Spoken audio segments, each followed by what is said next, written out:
أعزائنا المستمعين في كل مكان، أهلا ومرحبا بكم في مقهانا الموسيقي. يستضيفنا اليوم في منزله فنان قدير، هو نجم عزيز على قلوب الملايين حول العالم بأكمله. أعماله تتحدث عن نفسها لمذاقها الخاص. هو فنان متعدد المواهب، أيا كان في مجال الاستعراض أو التمثيل أو الغناء، فهو يضيف طعم ولون وحياة مختلفة تماما لكل أعماله الفنية. وهو أيضاً بطل العديد من الأفلام السينمائية، من أشهرها فيلم أجازة نص السنة وغرام في الكرنك والعديد من الأفلام الأخرى. هو النجم القدير محمود رضا. مصر بلدنا بلد سواح، فيها الأجانب تتفسح، وكل عام وقت المروح بتبقى مش عايزة تروح وتسيب بلدنا. مصر بلدنا بلد سواح، فيها الأجانب احنا وقفنا عن فكرة ان انت تعمل فرقة فنون شعبية او ترقص رقص الفنون الشعبية المصرية. نستكمل من هنا بقى. سبت بقى الفرقة في باريس وزعلوا لان كنت كويس، يعني كانوا مبسوطين مني، ورجعت بقى لأكتر من سبب. اول حاجة كنت على علاقة بعائلة فهمي، فريدة فهمي وحسن فهمي ونديدة فهمي، يعني كنت شبه خاطب اخت فريدة من غير خطوبة رسمي، بس معروف ان ده كان في علاقة حب. في علاقة.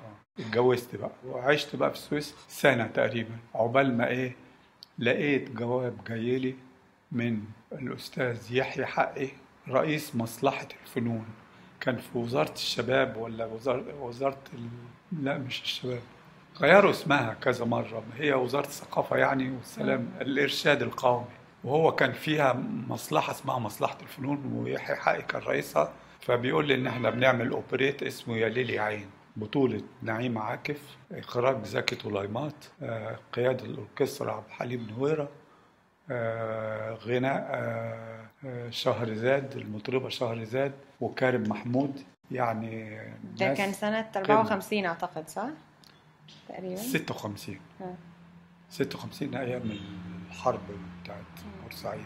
واخترناك لدور البطولة وهنديك 50 جنيه في الشهر، هننتدبك يعني اخد مهيتي من شيل زي ما انا، ويدوني 50 جنيه. ال50 كانت 5 ونقطة، انا قريتها 5 جنيه. وافقت على 5 جنيه. ان شاء الله ادفع فلوس. يعني انا جايب فكرة فنون شعبية مصرية ولسه بقى هفكر اعملها لحسابي، وده هي الفرصة جات لي ببلاش وهيدوني 5 جنيه كمان. ما انا بطولة رقص نزلت بقى مصر. المهم عملت اول تجربة يا ليل يا ليل يا عين دي، وضافوا لي بقى بدال البطولة بس لقوا تصميم الرقصات. فاول رقصات اصممها في حياتي فلاحي وصعيدي واسكندراني وسمك وجنية البحر والأراجوز والحاجات، كل الحاجات دي عملتها تجارب لي أنا بس لحساب وزارة الثقافة.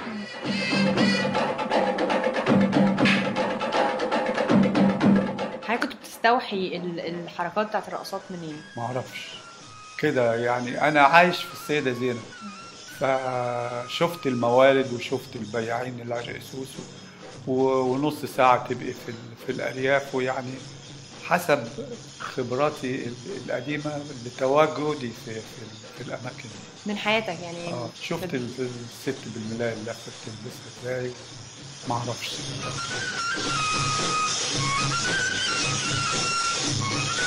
بس كان متأثر، يعني هو كان باين ان هو كان متأثر من مجتمعات مختلفة. يعني كان في فيلم مع نعيم عاكف كانت الرقصة مستوحاة من لاس فيغاس شوية. انت شفت الرقصة دي؟ كانت هايلة. بصي انا في حاجات عملتها وناسي بنسى، بعد مرور مثلا 30-40 سنة اشوف الرقصة زي دي قعدت اضحك لما بقيت الدموع تنزل. ليه؟ بدائية خالص يعني فعلا. بس كانت ظريفة جدا، يعني وكان باين مامبو حاجة كده. حاجة كانت كانت حاجة لاس فيغاس ستايل من اللي انا بشوفه في السينما. لا، واللي شفته في ألاريا وفي باريس شفت عروض بترقص، يعني بخبرات بتتجمع لوحدها وبتطلع بقى في الوقت المناسب. لكن ما رحتش مثلا مدرسة مخصوصة اتعلمت الحاجات دي، لا.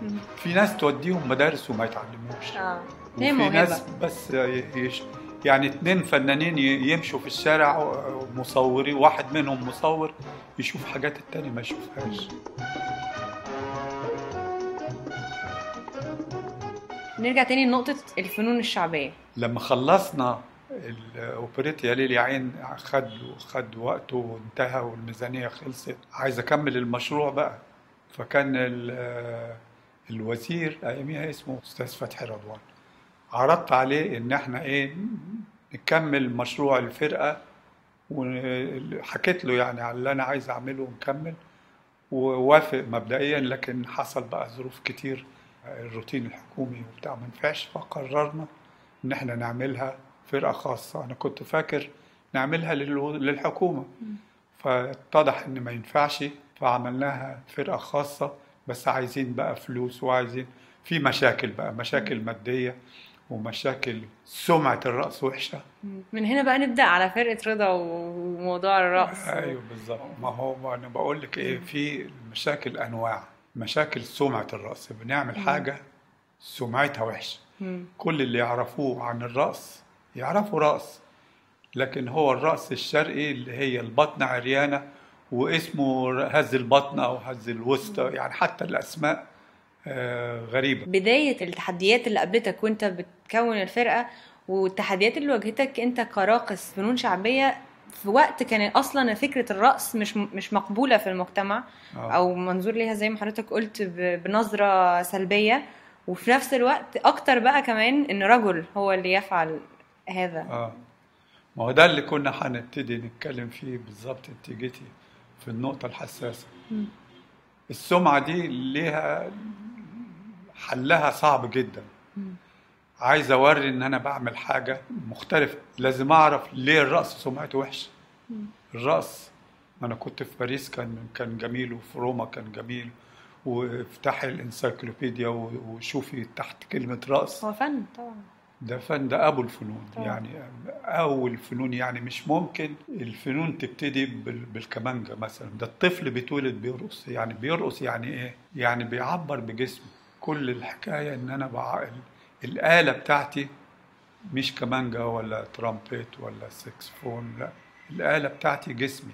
طب إيه العيب فيه؟ عندنا إحنا في مشاكلنا التعرية، شعب محافظ ومتدين، وتعرية الجسم من أهم الحاجات اللي ضد المجتمع. بس في بلاد تانية ما هواش كده. اللي وحش عندنا مش وحش، يعني مش وحش أخلاقيات المجتمع.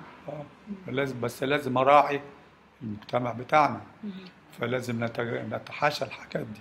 طيب الرقص ده بيتم فين؟ يا إما فرح يا إما كباريه، والكباريه سمعته وحشه برضه في مصر. في امريكا مش ما تقولي كباريه مش يعني وحش، يعني تلاقي فن محترم برضه، بس عندنا وحش. يعني الواحد لما يروح الكباريه في مصر ما بياخدش مراته ولا ياخدش امه، مش هيحتاج، لا، يروح هو واصحابه ويشربوا، فسمعته وحشه. وبعدين الرقص الستات بس، مفيش رجاله. الرقص المعروف يعني فرح ما بتلاقيش راجل بيرقص. ده دلوقتي الموضوع اختلف، ده احنا هنتكلم في هذه الجزئية في كمان شوية على اياميها. يعني الرقص يعني رقاصة وصاجات وبتاع. طيب هل في بنتين 3 يرقصوا زي بعض؟ كل واحدة شكل، مفيش مجموعة، مفيش رقص رجالة وستات. فدي كلها عيوب، أو عيوب بالنسبة لثقافتنا احنا. علشان أعمل أنا فرقة رقص لازم أتحاشى. لحسن الحظ إن أنا بفكر في الرقص الشعبي والشعب الفولكلور. الشعب متغطي، يعني تروح الصعيد تلاقي الصعايدة بالتحطيب وبتاع، احنا متغطيين. ولو شفتي واحدة ست بترقص في بيتها قدام المراية ما متغطية، فالمتعرين ده بعيد عني. فابتديت بس عايز اوري ان انا بعمل حاجه مهذبه، بعمل فرقه.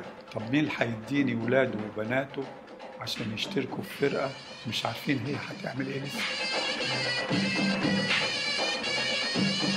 كيف تم اختيار الاعضاء؟ ده كان بقى صعب. فابتديت انا بالولاد الرياضيين اصحابي اللي هم اوريدي، اللي بيلبس مايو وينط في الحمام بتاع، يعني مش ايه، ما عندهمش ما عندهمش تحفظات. العيب. والبنات مثلا بنت بتاخد درس زي فريدة كانت بتروح مدرسة باليه، البنت مادام في مدرسة باليه تقدر ترقص في فرقة وتجيب صاحبتها وصاحبتها تجيب صاحبتها.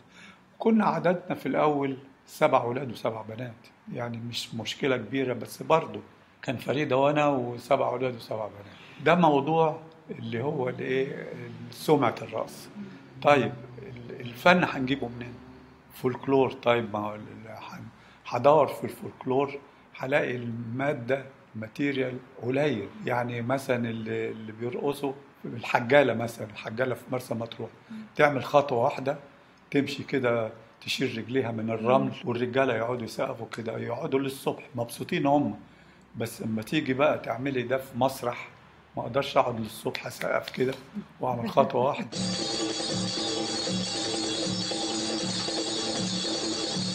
مشكلة الفن فيها هجيب الفن ده منين؟ فأنا بدرس الفنون الشعبية على أصلها ولازم أمسرحها، يعني أضيف ليها. أتخيل أنا لو أنا مطرح دول بالإمكانيات بتاعتي أعمل إيه، بس ما أعملش حاجة تخرج عن الروح بتاعت الرقصة. يعني ما طورش اللغة العربية لغاية لما تبقى إنجليزي، ممكن أطور في الرقصة وتبقى شكل تاني. المهم إيه إن التطوير اللي أنا عملته في الرقص الشعبي البسيط نجح. يعني حظنا كويس، كان ممكن ما ينجحش. كان اول عرض عامل ازاي؟ الناس استقبلتكم ازاي وانتوا كان شعوركم ايه؟ اول عرض كان يخوف.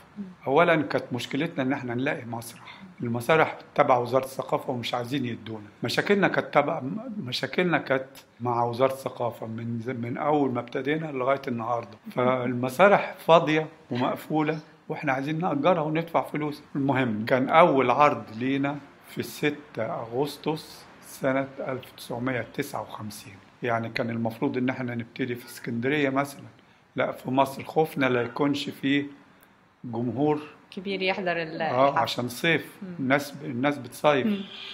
وكان مسرح اسمه اللزبكية الصيفي، عايزين مطرب كبير لان كان فيه غنى ومطربة. فاول مطرب غنى لفرقة رضا كان الاستاذ الكبير كريم محمود، والمطربة الفنانة شهرزاد.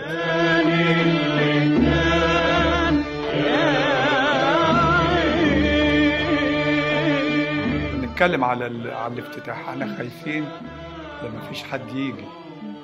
فعلي رضا كان ماسك الناحية الإدارية قاعد جنب الشباك. يوم الافتتاح الصبح مفيش ولا تذكرة اتقطعت، وبعدين حد قطع 4 تذاكر. عملنا فرح 4 بالقليلة هيتفرجوا. الغريب بقى لما فتحنا الستارة كان المسرح كومبليت مليان على آخره. نجحنا فنيا في حتة مهمة جدا هنا. النجاح مش بالإيرادات، لأن الإيرادات أغلى تذكرة كانت ب25 قرش. عارفة 25؟ عارفة قرش يعني ده دلوقتي قرش ما بقاش يجيب أي حاجة. مفيش حاجة اسمها قرش. فلما المسرح يبقى فول هاوس يعني ما يجيبش حق إعلان في الجورنال. بس لما عرفنا إن إحنا نجحنا، لما ابتدى الناس تيجي عائلات. كان الأول بيجسوا النبض، يعني الراجل عايزين الأول يطمنوا أجيب بنتي ولا ما أجيبهاش، أجيب مراتي ولا ما أجيبهاش، الرأس نوعه إيه، شكله إيه. فكان معظم كان الأغلبية رجالة اللي جايين. لما ابتدينا نشوف بقى الراجل ومراته وامه وبنته وعيله كده داخلين بقى، ده يعتبر مقياس النجاح لينا.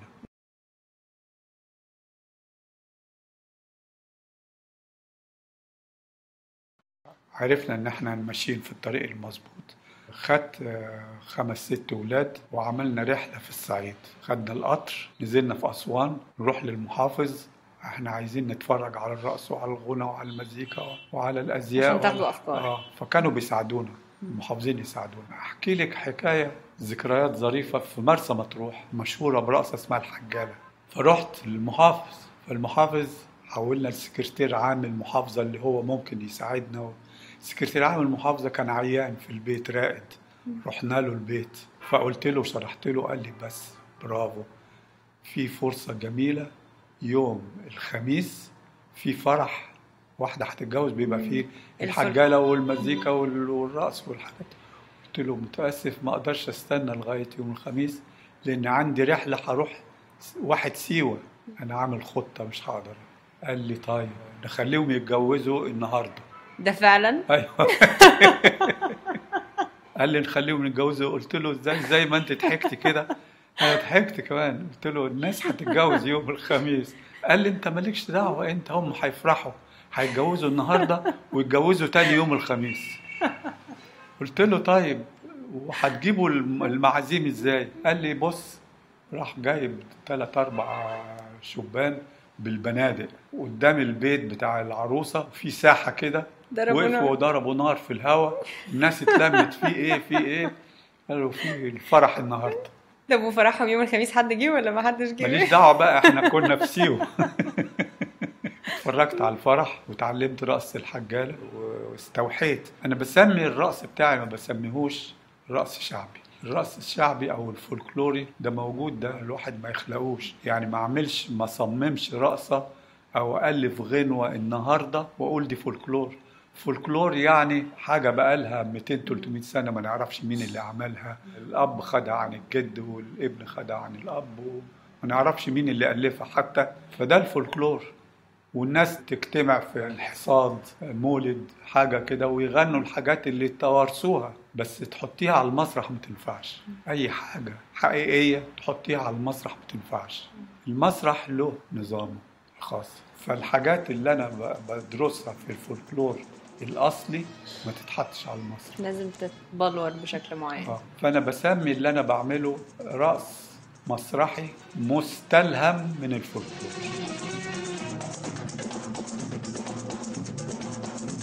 بدأت الفرقة وابتدت تسافر أماكن مختلفة علشان تستوحوا أفكار من هذه الأماكن. بعد كده حصل ايه؟ ابتدينا في أسوان، ونقعد بقى في كل محافظة 3-4 أيام نقابل فيها المحافظ ونشوف، نسجل رقصات، نسجل مزيكا، ناخد صور، نكتب حكاياتهم، الأغاني نكتبها. في بقى أغاني كتير، يعني أسجل 30 أغنية، واحدة بس اللي تشغل بالي، زي في الأقصر مثلا، الأقصر بلدنا. فاخد المزيكا دي والاغاني وديها للموسيقار.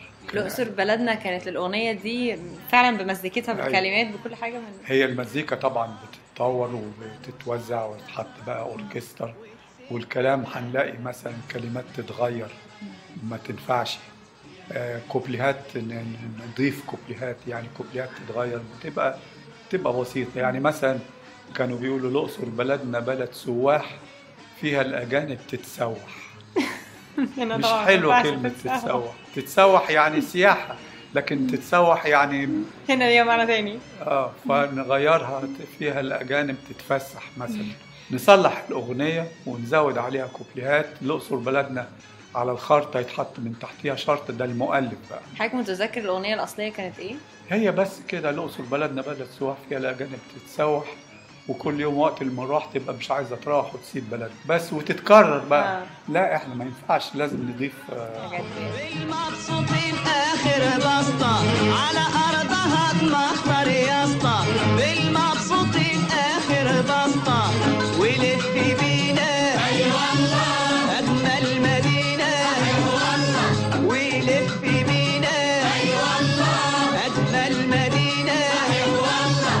مش برضو يعني من وسطة نردها لك في الأفراح، ومهما تبعد وتروح برضو في بلدنا. نصر بلدنا بلد زواح فيها الأجانب تتفسح، والكل على وقت المروح بتبقى مش عايزة تروح وتسيب بلدنا.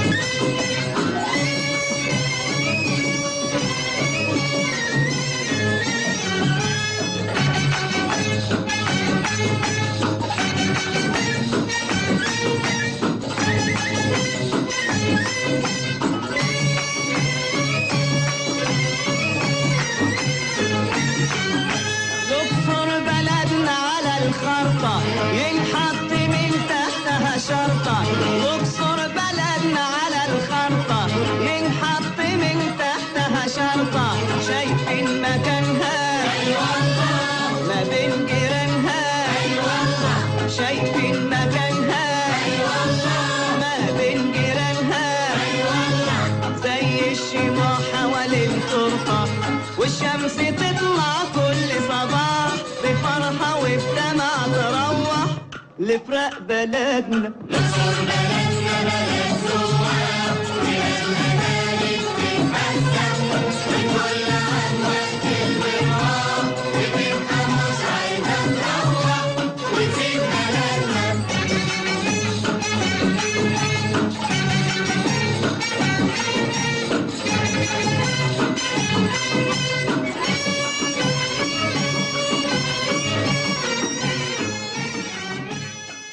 نخرج من الأقصر نروح على المنيا، من المنيا على الفيوم، وهكذا.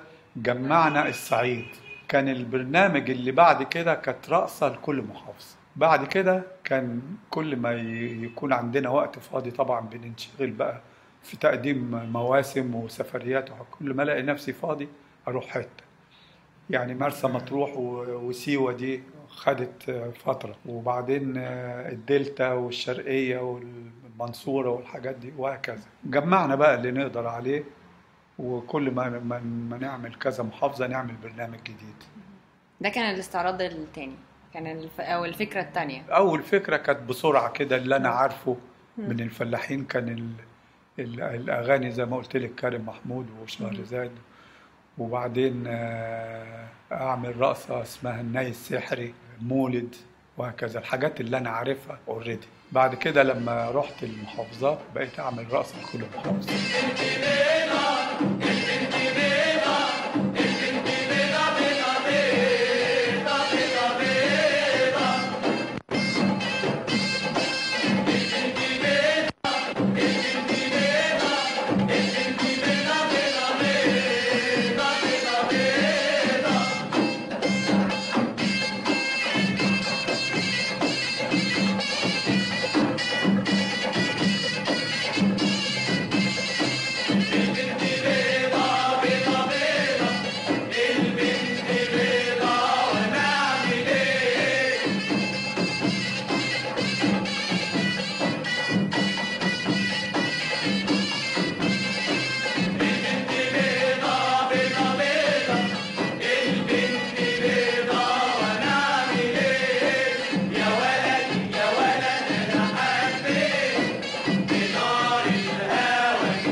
دلوقتي فرقة رضا جت في فترة كانت في عز الازدهار، وفجأة ابتدت تختفي.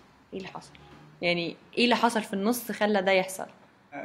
أول تحول إن إحنا كنا عندنا مشاكل مادية كتير. يعني إحنا ناجحين فنيا، بس ماديا زي ما قلت لك أغلى تذكرة ب25 قرش. لازم ندفع ماهيات ولازم ندفع. الرئيس عبد الناصر كان يحب فرقة رضا، كان دايما الحفلات بتاعته ضيوفه، حفلات مثلا أعياد الثورة 23 يوليو لازم يبقى فيها فرقة رضا، يبقى فيها أم كلثوم ويبقى فيها فرقة رضا وفيها عبد الحليم حافظ. فسمع على المشاكل المادية فقال للدكتور حاتم، دكتور عبد القادر حاتم كان وزير الإرشاد القومي أياميها، ساعدهم. فناداه لي قال لي عايزين نساعدكم، مش عايزينكم موظفين، عايزينكم فنانين زي ما انتم، بس احنا ندفع التكاليف. فالعرض كان ممتاز، بس بقينا موظفين شوية شوية من غير ما ناخد بالنا. والدكتور عبد القادر اتغير طبعا، جالنا يجي 30 وزير بعد كده، واحد بيحب الفن، واحد ما يحبش الفن، واحد يحب الرقص، واحد يكره الرقص، واحد ضابط، واحد كاتب، وهكذا. فبقت ايه الفرقة تمر في مراحل كده زي الموج طالع نازل. بقينا موظفين ليها مميزات وليها سلبيات. مميزات ان المصاريف مش علينا بقى، ما احناش يبقى الاوركسترا بدل ما يبقى 13 نفر يبقى 100، الوزارة بتدفع. نسافر العالم كله، كناش نقدر احنا كفرقة خاصة 7 أولاد و7 بنات نسافر العالم، ما نقدرش. سافرنا العالم، معظم استعراضاتنا الكبيرة اتعملت واحنا حكومة، بس الروتين الحكومي صعب. يعني بكام، والبفتة أرخص ولا الدمور وحاجات كده عايزة لها حلقة لوحدها عشان نتكلم فيها. أهم حاجة بقى إن ما أعرفش، كان بيقول لي مش عايزينكم موظفين، ما خطرش على بالي إن إحنا بقينا موظفين فعلا. أنا بقيت مدير وبقيت مدير عام وبقيت وكيل وزارة، وسنة 90 بقى سن 60 سنة معاش. دي ما خطرتش على بالي وأنا بتفق معاه، وإلا كنت أسأله طب بعد 40 سنة أو 30 سنة أنا أطلع معاش والفرقة. بالظبط. أنا طلعت معاش والفرقة احتفظوا بيها.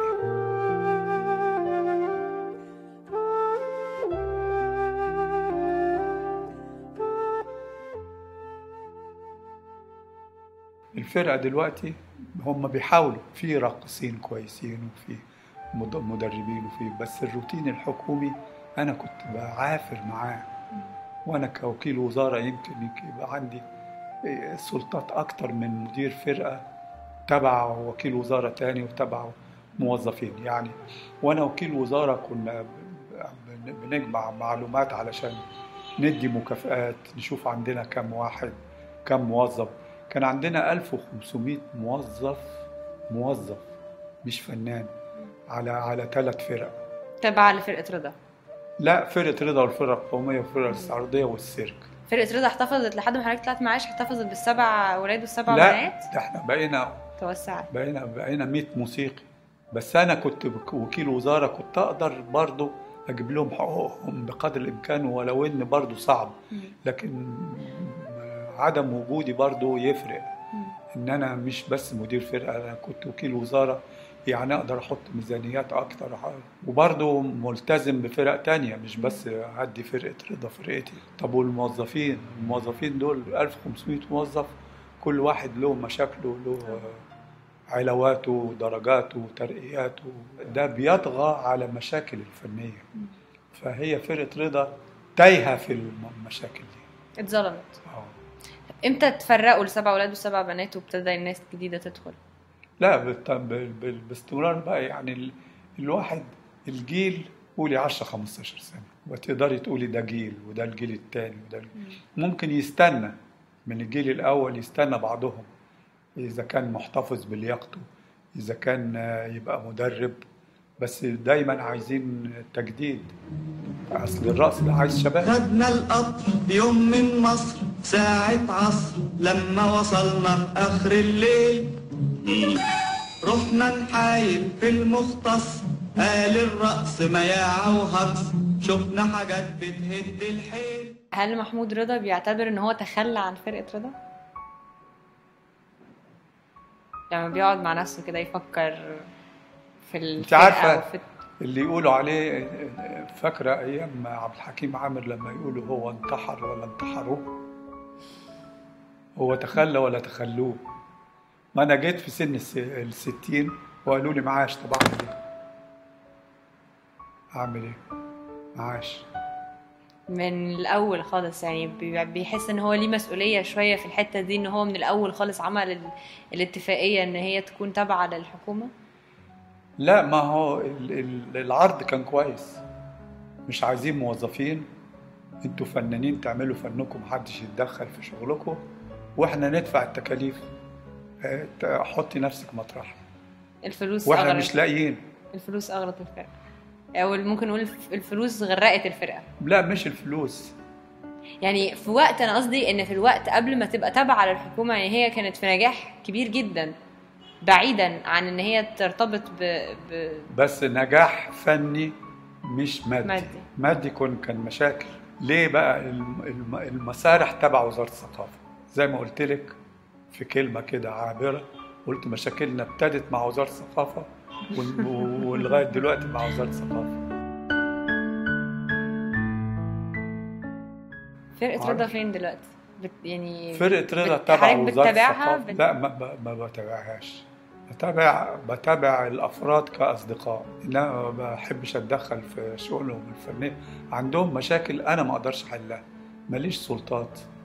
نفس مسرح البالون أما تدخليه ما تستريحيش.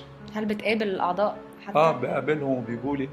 هقول لك حاجة غريبة، لما عملت أخيرا انترفيو حديث مع وائل إبراشي، فالولاد اتفرجوا، بصيت لقيتهم طبوا عليا في الاستوديو حوالي 19 واحد من الجيل الأولاني والتاني والتالت. سميتهم إيه؟ 20 شاب فوق 70. 20 شاب فوق 70، كلهم اللي 70 واللي 72 واللي 76 واللي 75. يعني في تواصل، صداقة يعني. انما شغل ما هتدخل، انا ماليش سلطات ولا ليش ده هتدخل اقول لهم على نصايح ما يقدروش يعملوها. هم دلوقتي ربنا يسهل ويجي لهم وزير يكون يعني يحب الناحية دي.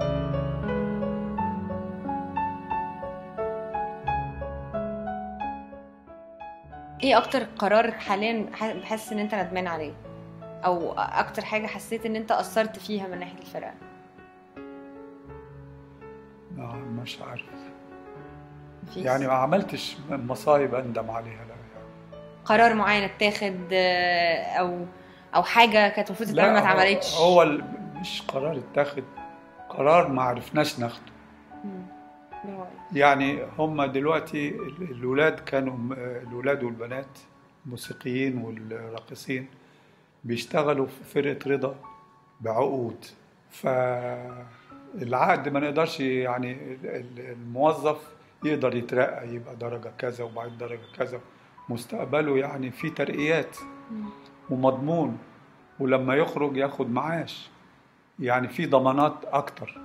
فالولاد عايزين يتعينوا، كان في مشكلة نعينهم، عايزين درجات من الحكومة وبتاع، مشكلة بقى، لكن ممكن نحارب فيها ولا يفضلوا بعقود. أنا كنت أفضل يفضل بعقد، أنا كنت بنصحهم خليها هواية.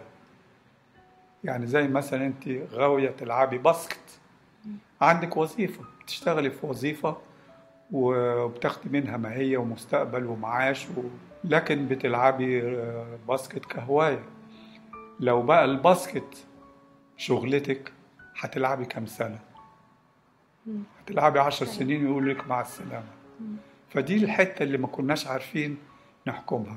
اللي بقى موظف انبسط شوية وبعدين عمل لنا مشكلة، لأن هتبقى مثلا راقصة بقت موظفة وهي عمرها 20 سنة، وهي في سن العشرينات أو 30 اتجوزت وحامل وخلفت وتخنت ورضعت وما بتقدرش ترقص، لكن محسوبة راقصة وماهيتها راقصة، وجبنا غيرها عشان ترقص مطرحها. كل الجيل الأولاني اللي بقى راقصات موظفات جيب دالهم وبدالهم وبدالهم، أصبح عندنا مثلا 60 70 80 100 200 300 400 راقصة ما بيرقصوش، وماهيتهم لازم يعني ياخدوها. حضرتك مع الهواية هواية أنا كنت أفضل إنهم ياخدوا العملية دي هواية، ويكون ليهم وكل واحد يبقى يشتغل حاجة تانية. طبعا ما بيسمعوش الكلام، والعشر سنين بيعدوا بسرعة، والبنت اللي بترقص بعد 10 سنين مش قادرة ترقص وخلفت وعندها عيال ولازم تقعد في البيت وتقبض ماهيتها كراقصة. يبقى عندنا مثلا بدل ما كان عندنا 20 راقصة أصبح عندنا 120 راقصة وما بيرقصوش واخدين درجاتهم، مشكلة. مستر محمود، انتهى وقت حلقتنا النهاردة، ولكننا سعدنا بلقائك وشكرا لاستضافتك لينا مرة أخرى، ولكننا على وعد بلقاءات أخرى لنستكمل حديثنا عن مشوارك الفني العظيم ولنعرف المزيد عن حياتك الشخصية. أعزائنا المستمعين، انتهى وقت حلقتنا اليوم، انتظرونا في الحلقات القادمة من المقهى الموسيقي. كان معكم نور حسين.